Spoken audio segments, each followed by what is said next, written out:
چاہے ہم عمر کے جس بھی حصے میں موجود ہوں، چاہے ہمارے پاس کتنی ہی مال و دولت کیوں نہ ہو، چاہے ہم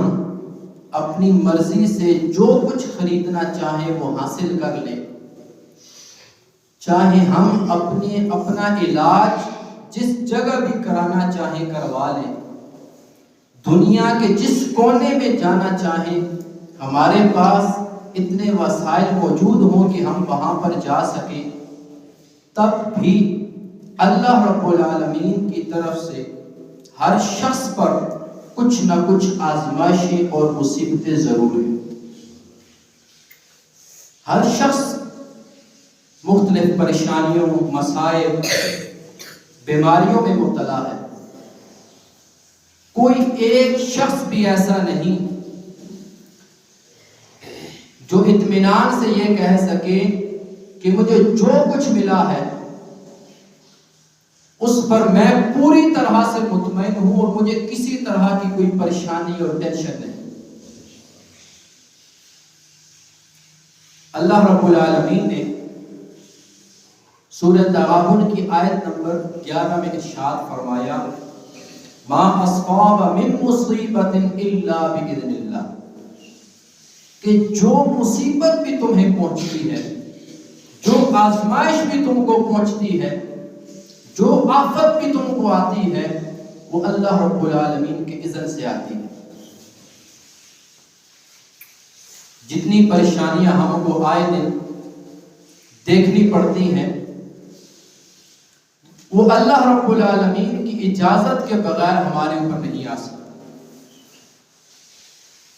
تو جب ہمارے اوپر پریشانی آئے تو اس کا ایک مطلب تو یہ ہے کہ ہم نے فوراً اللہ کی طرف رجوع کرنا ہے،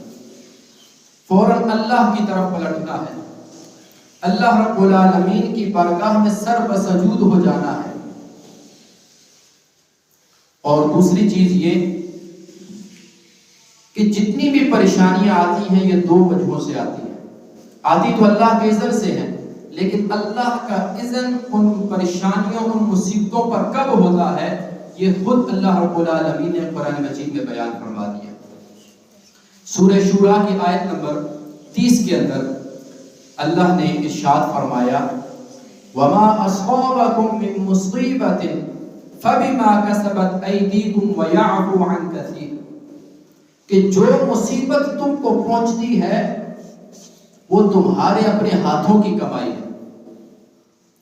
یعنی ایک وجہ تو یہ اللہ رب العالمین نے بیان فرمائی کہ جو مصیبتیں تم کو آ رہی ہیں، یا تو ہم نے خود ایسا کیا تھا کچھ جس کی وجہ سے ہمارے اوپر کوئی مصیبت آئی، یعنی اگر ایک شخص اپنی انگلی خود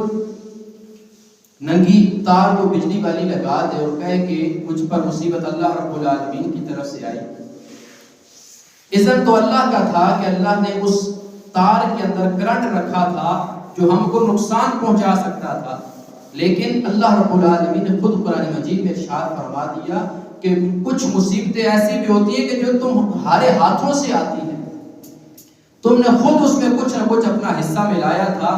جس کی وجہ سے وہ مصیبت تمہیں آئی۔ تم نے کسی کو کچھ برا بھلا کہا، کسی کو کوئی اذیت پہنچائی، تو جواب میں وہ تم کو اذیت پہنچا رہا ہے، تو اس میں تمہارا اپنا قصور بھی ہے، تمہاری اپنی غلطی ہے۔ اور بعض اوقات یہ بھی ہوتا ہے کہ ہم کچھ ایسے اعمال کرتے ہیں کہ اللہ رب العالمین کی طرف سے ہمارے اوپر مصیبت آ جاتی ہے، وہ اللہ رب العالمین کی طرف سے عذاب ہوتا ہے، اللہ رب العالمین کی ناراضگی ہوتی ہے کہ ہم نے اعمال ایسے کیے تھے جس وجہ سے ہماری زندگی میں یہ مصیبتیں آ گئی، یہ پریشانیاں آ گئی، یہ بیماریاں آ گئی۔ اور دوسری وجہ اللہ رب العالمین نے سورۃ البقرہ کی آیت نمبر 155 میں ارشاد فرمائی، اللہ نے ارشاد فرمایا، وَلَنَبْلُوَنَّكُمْ بِشَيْءٍ مِّنَ الْخَوْفِ وَالْجُوعِ وَنَقْصٍ مِّنَ الْأَمْوَالِ وَالْأَنفُسِ وَالثَّمَرَاتِ۔ دوسری وجہ یہ ہے کہ اللہ آزماتا ہے، دیکھتا ہے کہ میرا بندہ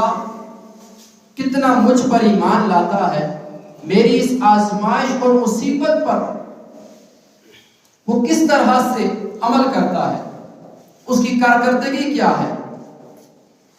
اس کے اوپر اللہ کی طرف سے کوئی بیماری آتی ہے، کوئی پریشانی آتی ہے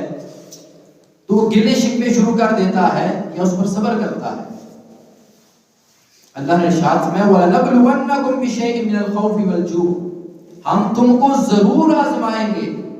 کچھ خوف کے ساتھ، کچھ بھوک کے ساتھ۔ صبح و شام ہمیں طرح طرح کے خوف لاحق ہوتے ہیں، کبھی کاروبار کا خوف، کبھی کچھ اپنے گھر بار کی مسائل کا خوف، کچھ نہ کچھ خوف۔ اللہ رب العالمین نے ارشاد فرمایا کہ ہم تمہیں کچھ نہ کچھ خوف سے آزمائیں گے، کچھ نہ کچھ فاقے تم کو برداشت کرنے پڑیں گے، کچھ بھوک تم کو تڑپائے گی۔ آگے ارشاد فرمایا وَنَقْصٍ مِّنَ الثَّمَرَاتِ وَالْأَنفُسِ مِنَ الْأَمْوَالِ وَالْأَنفُسِ وَالثَّمَرَاتِ، اور ہم تمہیں مال میں کمی کر کے بھی آزمائیں گے، تمہارے پھلوں میں، کھیتیوں میں، فصلوں میں کمی کر کے بھی تم کو آزمائیں گے، تمہاری اولاد کے اندر تمہارا کوئی عزیز تم سے چھین لیا گیا، اس کے اندر بھی کمی کریں گے، تمہارے کسی عزیز کو وفات دے کر بھی تم کو آزمائیں گے کہ تم نے میرے اس بندے کو جو میں نے تمہیں عطا کیا تھا، کہ یہ اولاد اللہ کی طرف سے ہمیں ملتی ہے، اللہ کی دین ہے، اللہ نے جو تم کو یہ اولاد دی، جب اللہ نے اس کو چھین لیا تم سے تو اس وقت تمہارا کردار کیسا تھا، تمہاری اس کے جواب میں کردگی کیسی تھی؟ کیا تم اللہ رب العالمین ہی کو الزام دینے لگ گئے؟ کیا تم نے پورا محلہ آسمان پر اٹھا لیا، یا اس آزمائش پر تم نے صبر کیا؟